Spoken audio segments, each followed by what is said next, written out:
Сәлеметсіздер ме достар, қазір осындай есептерді қалай шығаруға болатынын үйрететін боламын. Ең алдымен бізде осындай сандары, алдындағы сандары міндетті түрде бірдей болу керек.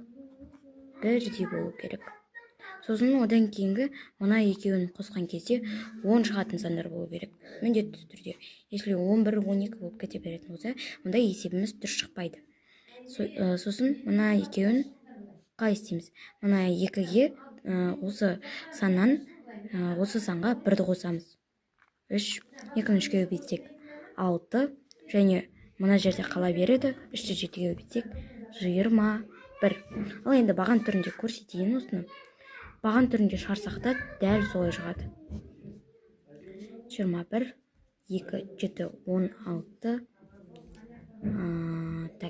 6, 4, 1, 2, 6. Дәл солай шықты. Сенбесеңіздер, тексеріп көріңіздер калькулятордан да.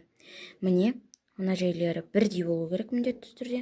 Мына екеуінің қосындысы 10-ға тең болу керек. Сосын мына екіншісінен бір сан қосамыз. Бірге қосамыз. Сол кезде 6, 5-ті 6-ға көбейткен кезде 30, 3-ті 7-ге көбейткенде 21.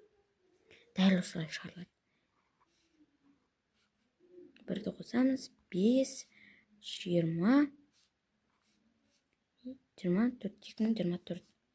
Міне, барлығы дұрыс.